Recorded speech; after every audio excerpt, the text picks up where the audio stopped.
दोस्तों, धरती पुत्र से राम राम। आइए सुनते हैं धरती पुत्र की एक नई श्रृंखला। कुछ आप बीती, कुछ जग बीती।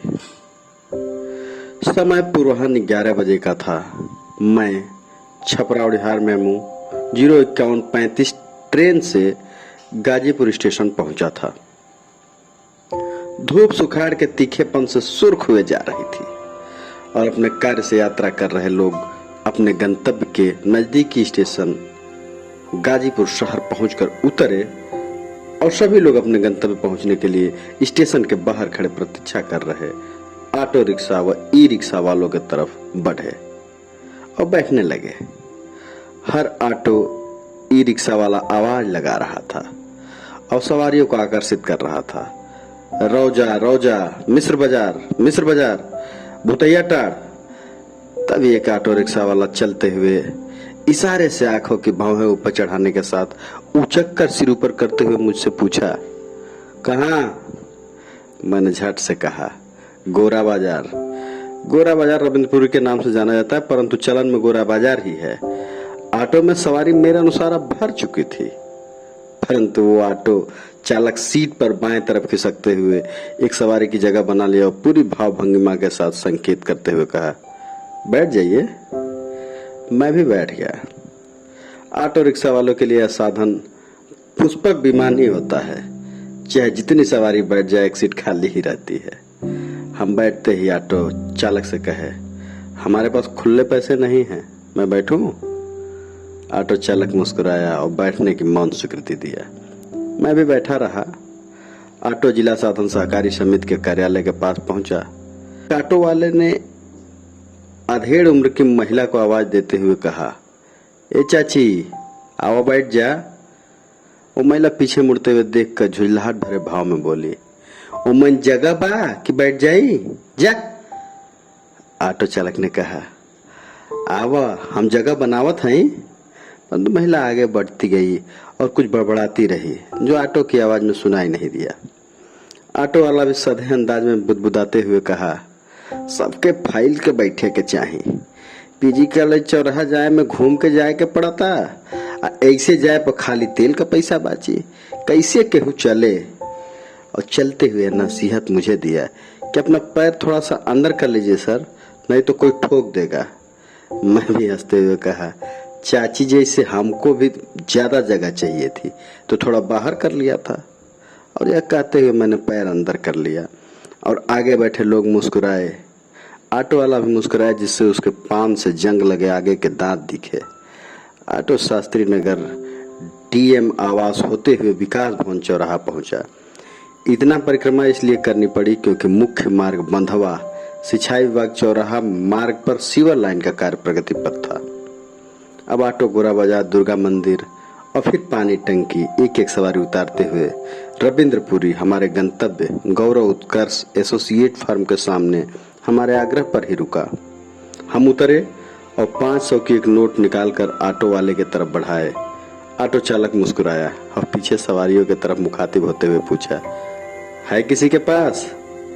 मैं भी एक सिंहावलोकन सभी सवारियों के चेहरे का कर लिया, इस आशा दृष्टि के साथ कि शायद किसी के पास हो, परंतु किसी यात्री के चेहरे का भाव सकारात्मक न हुआ। हमारे साथ ऑटो चालक ने भी सभी लोगों के चेहरे का अवलोकन किया और हमारी तरफ मुखातिब होकर कहा, आप यही रुकेंगे ना? मैंने कहा हाँ। तो चालक ने कहा, ठीक है, फिर मैं लौटता हूँ। मैंने कहा हाँ, आकर इस गेट पर आवाज लगाना। ऑटो आगे बढ़ गया। मैं सोचने लगा, फोन नंबर दे दिया होता या नाम पूछ लिया होता अथवा उसी का फोन नंबर मांग लिया होता। सोचते हुए गेट की तरफ बढ़ ही रहा था, तब तक फर्म के संचालक गौरव जी ने हंसते हुए परस्पर अभिवादन स्वीकार किया। हम लोगों की बातचीत शुरू हो उससे पहले हमने ऑटो भाड़े का कर्जदार होने की घटना का जिक्र गौरव जी से किया, क्योंकि हम लोग जब बात करना शुरू करते हैं तो ऐसी बातों के लिए कोई जगह नहीं बचती। गौरव जी ने कहा, चलिए, आएगा तो दे दिया जाएगा। फिर हम लोग शुरू हो गए और नहीं रुके। बात करते हुए 1 घंटा कब बीता पता नहीं चला। इसी बीच आंटी जी, जो पेशे से चिकित्सक हैं, ऑफिस से 20 मीटर दूर आवास पर बुला गईं।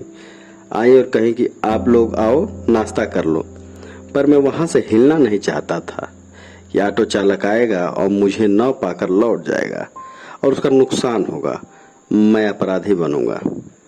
गौरव जी भी कहे चलिए। मैं कहा बाहर तो इससे चलूंगा पर दूर नहीं। वो कहे अरे 5 मिनट लगेंगे। मैं नहीं माना और गौरव जी लजीज नाश्ते से भरी प्लेट लेकर आए। हम लोगों ने जी भरकर अल्पाहार ग्रहण किया। आप सोच रहे होंगे कि अल्पाहार और जी भर, तो चौंकने की बात नहीं है, हम लोग ऐसे ही हैं।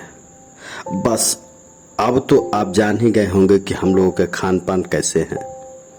पर अब हम लोगों की बैठक में चार्टर्ड अकाउंटेंट सीए उत्कर्ष जी भी सम्मिलित थे। अब धीरे धीरे हमारे लौटने का समय हुआ। गौरव जी से मैंने आग्रह किया हमारी ट्रेन 3 बजे है, हम चलें। तो उन्होंने कहा कि अरे बैठिए, परंतु हमारे गंभीर आग्रह पर उन्होंने कहा चलिए चलता हूं मैं भी स्टेशन तक। मेरे दिमाग में अभी भी ऑटो भाड़ा घूम रहा था। मैंने गौरव जी से कहा अगर ऑटो चालक आए तो उसका किराया जरूर दे दीजिएगा। उन्होंने कहा जरूर दे देंगे, आप निश्चिंत रहिए। परंतु मुझे यह बात अब भी पीड़ा दे रही थी, उसका भाड़ा। हम लोग मोटरसाइकिल से रेलवे स्टेशन गाजीपुर शहर पहुंच चुके थे। मैं उतरते ही ऑटो रिक्शा वालों की तरफ देखा, परंतु वह ऑटो चालक नहीं दिखा।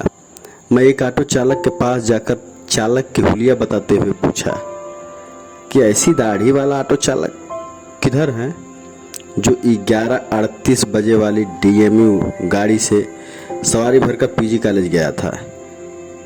फिर और चालक भी जुट गए और पूछे कि बात क्या है, आपका बैग छूटा है? मैंने कहा नहीं, किराया देना है। तो वे लोग चौंक गए कि पहली बार देख रहे हैं कि कोई भाड़ा देने के लिए ढूंढ रहा है। परंतु इस हुलिया के चालक एक ही हैं और वे सत्संग में गए हैं।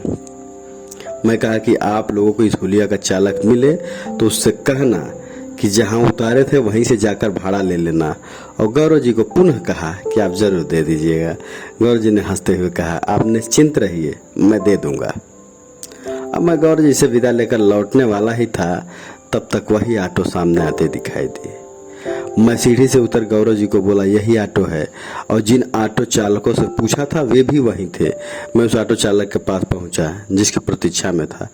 पहुंचते ही पूछा लौटे क्यों नहीं? उसने कहा लौटा और आगे बढ़ा तो याद आया, फिर पछतावा हो रहा था। मैं मुस्कुराया और उसका उचित भाड़ा थमाते हुए अपराध मुक्त और विजयी अनुभव कर रहा था। गौरव जी लौट गए और मैं पुनः डाउन 05136 मेमो एक्सप्रेस से घर लौट गया।